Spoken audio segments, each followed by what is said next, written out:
जिंदगी की उड़ान भरने के लिए पंखों की नहीं, बुलंद हौसलों की जरूरत होती है और हौसले मिलते हैं मानसिक मजबूती से। नमस्ते दोस्तों, आज हम बात कर रहे हैं अपनी यानी कि हम औरतों की मानसिक मजबूती की। 10 ऐसी आदतें जो कि हमें मेंटली स्ट्रांग बना सकती हैं, जानेंगे आज की वीडियो में। पहली आदत, वैलिडेशन सीख करने से बचें। जनरली हम औरतों की एक आदत होती है कि हम चाहे कुछ भी करें और उसका जो भी रिजल्ट हो, जब तक कोई बाहर से आकर उसको अप्रिशिएट नहीं कर देता तब तक हमें अपने ऊपर विश्वास ही नहीं होता कि हमने जो कुछ भी किया है वो सही है। फिर चाहे वो हमने कोई एक अच्छी रेसिपी ट्राई की हो, पर सर्व करते हुए सबके फेसेस की तरफ देखते हैं कि ये आवाज आ रही है कि नहीं, आज खाना बहुत अच्छा बना है। और जब तक हम ये नहीं सुन लेते कि आज खाना बहुत अच्छा बना है, तब तक हमें अपने ऊपर विश्वास ही नहीं होता कि हमने जो बनाया है वो बहुत अच्छा है। अगर यदि हम कहीं जाने के लिए तैयार हो रहे हैं और कोई ड्रेस पहनकर हमें तब तक अच्छा फील नहीं होता है जब तक कि हमारा कोई परिवारीजन, फिर वो चाहे हमारे हस्बैंड हो, बच्चे हों या हमारा कोई फ्रेंड हो, तब तक ये नहीं कह देता कि आज तुम इस ड्रेस में बहुत अच्छी दिख रही हो, तब तक हमारे मन में ये कंफ्यूजन ही बना रहता है। पता नहीं मैं कैसी दिख रही हूँ, मैं अच्छी लग रही हूँ नहीं लग रही हूँ, मैं स्मार्ट लग रही हूँ या नहीं लग रही हूँ। तो बाहर से वैलिडेशन सीख करना बंद कर दीजिए। तैयार होइए और खुद आईने में देखिए, और अगर खुद को अच्छा फील कर रहे हैं तो खुश हो जाइए, वाह आज मैं क्या दिख रही हूँ। तो जब आप बाहर से वैलिडेशन सीख करना बंद करेंगी तो आपके अंदर कॉन्फिडेंस डेवलप होगा, जो कि आपको मेंटली स्ट्रांग बनाएगा। दूसरी आदत है ग्रोथ माइंडसेट रखें। जो कुछ भी आप कर सकते हैं, जो भी आपकी एबिलिटीज हैं, आपकी क्षमताएं हैं, उन पर विश्वास रखिए, उन्हें लगातार निखारते रहिए। अपनी लाइफ में गोल्स रखिए और उन गोल्स को अचीव करने के लिए लगातार प्रयास करते रहिए। जो कुछ कर सकते हैं उसको तो लगा रहिए, और जो नहीं कर सकते उसको सीखने का प्रयास करते रहिए। हमेशा कुछ न कुछ नया सीखने की कोशिश करते रहिए, नया सीखते रहिए। जितना ज्यादा आप नई नई स्किल सीखते रहेंगे, उतनी ही ज्यादा आपकी पर्सनैलिटी इम्प्रूव होती चली जाएगी, आपका कॉन्फिडेंस बढ़ता चला जाएगा, आप मेंटली स्ट्रांग होते चले जाएंगे। कुछ लोगों का कुछ भी नया सीखने का एटीट्यूड ही नहीं होता। कुछ का माइंडसेट होता है, इतनी उम्र हो गई, अब इस उम्र में सीखकर हम क्या करेंगे। कुछ का अभी तो पूरी उम्र पड़ी है, अभी हमारी उम्र ही क्या है, सीख लेंगे, पूरी जिंदगी पड़ी हुई। कुछ भी नया सीखने में इंटरेस्टेड ही नहीं होते। और कुछ लोग कुछ भी नया सीखने से, कुछ भी नया करने से डरते रहे। फला काम किया, फला काम सीखा, नहीं सीख पाए तो, या कुछ करने गए कहीं उसमें असफल हो गए तो देखिए, मैं आपसे यही कहना चाहूंगी और मैं ये कहूंगी कि मेरी इस बात को आप गांठ बांध लीजिए कि यदि आप कुछ नया करते हैं, कुछ नया सीखते हैं, तो चाहे आपको अपना मनवांछित रिजल्ट नहीं मिले, जिसे कि आप अपने शब्दों में कह सकते हैं कि आप असफल हो जाए, फिर भी आप ये मानकर चलिए कि वो असफलता भी आपको कुछ न कुछ जरूर सिखा जाती है। चाहे छोटे से छोटी चीज ही नहीं क्यों ना ट्राई करें, वो भी आपकी पर्सनैलिटी को कुछ ना कुछ % इम्प्रूव ही करके जाती है, चाहे फिर वो 0.1% ही क्यों ना हो। आप कोई भी नया काम शुरू करने से पहले जो व्यक्ति होते हैं, और जब आप कोई भी नया काम सीखते हैं या करने की कोशिश करते हैं, तो ये मानकर चलिए आप वो पहले वाले व्यक्ति रह ही नहीं जाते हैं। कुछ ना कुछ आपके अंदर जरूर आ जाता है, चाहे फिर वो तजुर्बा ही क्यों ना हो। तो हमेशा कुछ न कुछ नया करने की, नया सीखने की कोशिश करिए। चैलेंजेस को आगे बढ़कर एक्सेप्ट करिए। असफलताओं से डरने की जरूरत बिल्कुल भी नहीं। यदि उस काम को उस समय में नहीं कर पाते हैं तो रीट्राई कर सकते हैं। तीसरी आदत है ना कहना आना।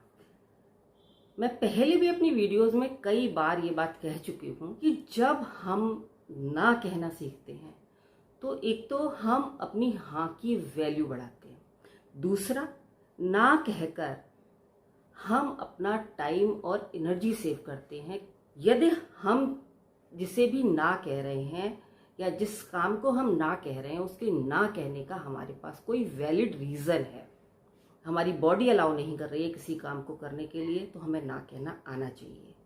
हम किसी भी काम को करने में कैपेबल नहीं हैं, हमें ना कहना आना चाहिए।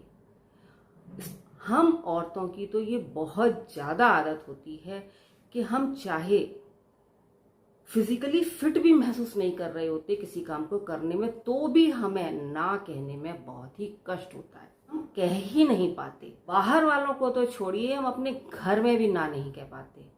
कई बार ऐसा होता है हम फिजिकली फिट फील नहीं कर रहे होते और हमें लगता है कि हम आज शायद अपनी फैमिली को लंच या डिनर प्रिपेयर करके नहीं दे पाए, लेकिन फिर भी ये कह ही नहीं पाते हैं कि आज मैं लंच या डिनर प्रिपेयर करने में कैपेबल नहीं हूँ, आप सब लोग मिलकर कर लीजिए या बाहर से ऑर्डर कर लीजिए।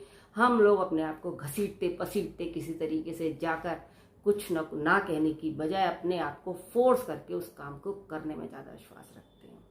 तो ये हमारी मेंटल वीकनेस ही है। ऐसे ही अगर यदि बाहर से हमें कोई इनविटेशन मिले और हमें लग रहा है कि वो ये इंसान सिर्फ एक फॉर्मेलिटी निभा रहा है और हमसे ऊपर से दिखाने के लिए कह रहा है कि आइए, आएंगे ना, आइएगा, तो बजाय ये कहने के कि सॉरी मैं नहीं आ पाऊंगी, आप तरह तरह के बहाने ढूंढकर बताने में ज़्यादा विश्वास रखते हैं। यदि हम ना कह रहे हैं तो हमें उसको उस ना के लिए किसी को कोई एक्सप्लेनेशन देने की जरूरत नहीं है। वो एक्सप्लेनेशन हमें सिर्फ अपने आप को देना चाहिए कि यदि हम किसी चीज को ना कह रहे हैं तो वाकई वो जो हमारी ना है वो जायज है। जिस चीज के लिए हम ना कह रहे हैं, क्या हम उसे करने में कैपेबल नहीं है, या हमारे अंदर इतनी एनर्जी नहीं है, या हमारे पास टाइम नहीं है, ये हमें खुद को जस्टिफाई करना है। किसी दूसरे को हमें उसका एक्सप्लेनेशन देने की बिल्कुल जरूरत नहीं है। जब आप ऐसा कर पाते हैं तो आप महसूस करके देखिएगा कि आप कितना सेटिस्फाइड फील करते हैं। और अगर यदि ना कहने के बाद आप बेचैन हो जाते हैं, अपनी इस आदत को बिल्कुल खत्म करिए, इस पर काम करिए। ना कहने का हक है आपको, यही आपकी मेंटल स्ट्रेंथ है। हम में से ज्यादातर औरतों की एक आदत होती है कि हम अपने हर काम के लिए हमेशा साथ ढूंढते रहते हैं। फिर चाहे वो अपनी शॉपिंग करने जाना हो, चाहे कुछ सीखना हो, या जिम जाना हो, मंदिर जाना हो, या अपनी कोई हॉबी परस्यू करनी हो, हमें लगता है कि यदि कोई साथ मिल जाए तो बहुत अच्छा रहेगा। और जब तक हमें साथ नहीं मिलता, हम अपने आप से आगे बढ़कर उस काम को करने से खुद को पीछे खींचते रहते हैं। हमें शॉपिंग करने जाना है तो किसी पड़ोसी को या फ्रेंड को तलाशेंगे। चीज हमने पसंद की है, वो दूसरा जब तक उसको वैलिडेट न कर दे तब तक हमें ये लगता है कि नहीं, शायद हमारी पसंद ठीक नहीं है।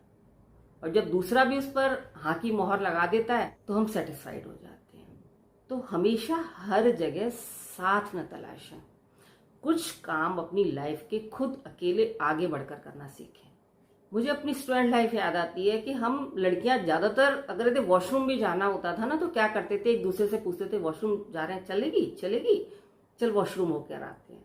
यानी कि वॉशरूम जाने के लिए भी हम किसी न किसी का साथ तलाशते हैं। और शायद ये बचपन की आदत ही आगे हमारे अंदर घर कर जाती है, जो कि हमें खुद अपने डिसीजन लेने से, कोई भी काम इंडिपेंडेंट होकर करने से रोकती है और हमें मेंटली वीक बनाती है। अगली आदत है परफेक्शन के पीछे मत पड़े रहिए।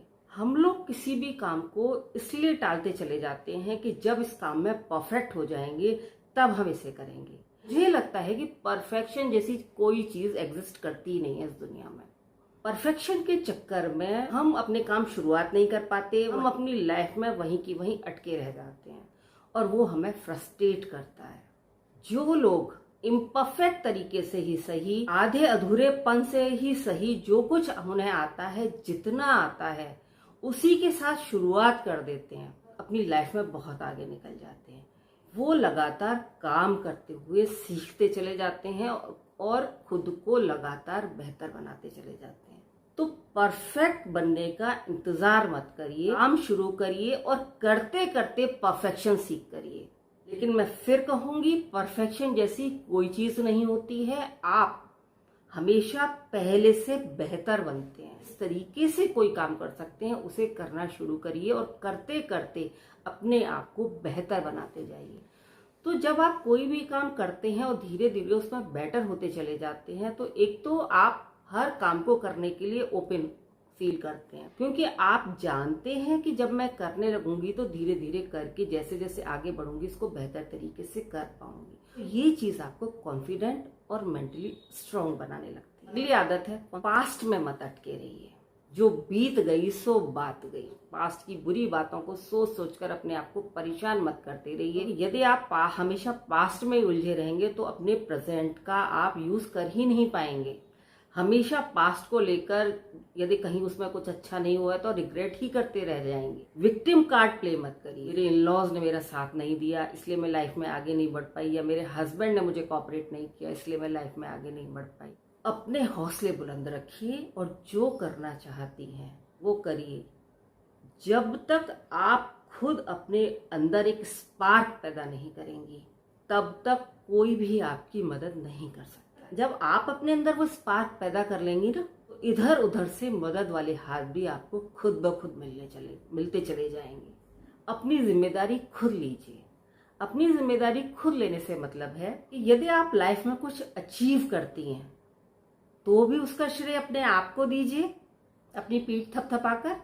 और यदि लाइफ में आपसे कुछ गलतियां होती है तो उनको भी स्वीकार करिए, यानी कि अपने कामों की जिम्मेदारी आप खुद लीजिए। हम औरतों की ज्यादातर ये आदत होती है कि यदि हम कोई भी सक्सेस अचीव करते हैं तो उसका श्रेय हम अपनी फैमिली को, अपने हस्बैंड को, अपने बच्चों को देने लग जाते हैं। ठीक है, उनका सपोर्ट हमें मिलता है, उन लोगों का सपोर्ट भी एक बहुत इंपॉर्टेंट चीज है, लेकिन जब तक हम खुद कुछ नहीं करेंगे कोई भी सपोर्ट कुछ नहीं कर सकता। अपनी सफलताओं को ओन करना सीखिए। अगली हैबिट है खुद को स्वीकार करिए। आप जो हैं, जैसी हैं, अपने आप को स्वीकार करना सीखिए। कभी भी खुद को दूसरों से कंपेयर मत करिए। लाइफ में रिग्रेट करने से बचिए कि काश मेरी शादी किसी अच्छे परिवार में हो गई होती तो आज मैं ये कर लिया होता, या आज मैं ये पोजीशन होती। लाइफ में आज आपके पास है, जो कुछ आपको मिल गया है उसे स्वीकार करिए। लेकर खुद को परेशान मत करिए, मेंटली वीक मत करिए। अगली आदत है दूसरों की किस्मत से रश करना। ज्यादातर लेडीज की ये आदत होती है, उन्हें लगता है कि दूसरे व्यक्ति की किस्मत तो बहुत अच्छी है। यदि कोई सफलता अर्जित कर रहा है, या उसकी फैमिली बहुत अच्छी है, या उसके बच्चे बहुत सफल हैं, या उसके पास बहुत अच्छा घर है, तो उन्हें लगता है अरे इसकी तो किस्मत ही बहुत अच्छी है। और पता नहीं क्यों मुझे जब कोई ये कहता है कि इसकी किस्मत ही बहुत अच्छी है, मुझे बहुत अच्छा फील नहीं होता।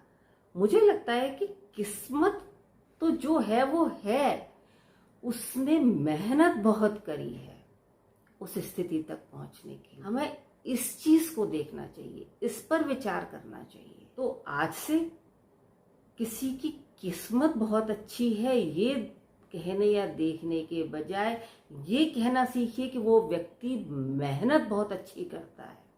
जब आप ये कहना सीखेंगे ना तो खुद आपके अंदर भी एक मेहनत का जज्बा पैदा होगा। अगली आदत आवाज उठाना। मुझे हमेशा लगता है कि यदि कहीं भी कुछ गलत हो रहा है तो चुप होकर नहीं बैठे रहना चाहिए, उसका विरोध जरूर करना चाहिए। विरोध करने का मतलब ये मेरा ये बिल्कुल नहीं है कि यदि आपको सपोज करिए कि आपको अपने परिवार में ही कुछ चीजें ऐसी लग रही हैं जो कि ठीक नहीं है तो आप लड़ना झगड़ना शुरू कर दें। इसकी बजाय वो आपको लगता है सही है, अपनी बात अच्छे शब्दों में और सही ढंग से जरूर रखें। गलत बात का विरोध करें, बैठकर बात करें। क्योंकि देखिए, बात करने का मतलब किसी से लड़ना झगड़ना नहीं होता है। हम किसी से अपनी बात कह रहे हैं तो इसका मतलब ये नहीं है कि हम उससे लड़ रहे हैं। हमें अपनी बात कहने का हक होना चाहिए, हमें अपनी बात कहनी चाहिए, हमें अपने बच्चों को भी ये बात सिखानी चाहिए। यदि हमें कहीं कुछ गलत लगता है तो हम उसके विरुद्ध आवाज उठाएं। जब हम गलत के विरुद्ध खड़े होते तो हम अपने आप को मेंटली स्ट्रांग बनाते हैं। जिस लास्ट हैबिट की मैं बात करना चाहूंगी वो है अपने आप से प्यार करें। जब आप सबसे प्यार कर सकती हैं तो अपने आप से क्यों नहीं। देखिए, आपके अंदर नर्चर करने का, प्यार का एक झरना बहता है। उस झरने का रुख आप हमेशा दूसरों की तरफ ही मोड़े रहती हैं। तब उस झरने का रुख अपनी तरफ भी करिए। जब आप सबको प्यार देती हैं तो आप अपने आप को क्यों नहीं। आपसे प्यार करने कौन आएगा, आपकी केयर करने कौन आएगा। आपका ध्यान रखने कौन आएगा? कोई नहीं आएगा। ये आपको ही करना पड़ेगा, जब तक कि आप खुद अपने आप को प्यार करना नहीं सीखते, खुद अपना ध्यान रखना नहीं सीखते। आज जिन हैबिट्स की बात मैंने की, उनमें से काफ़ी कुछ को मैंने मास्टर कर लिया है और कुछ को मैं लगातार मास्टर करने की कोशिश कर रही हूँ। तो आप भी मेरे साथ मेंटली स्ट्रांग बनने की जर्नी में शामिल होइए और इन हैबिट्स को फॉलो करिए। तो फिर मिलते हैं एक नई वीडियो में एक नए टॉपिक के साथ। यदि वीडियो पसंद आई हो तो लाइक, शेयर और सब्सक्राइब करना बिल्कुल मत भूलिए।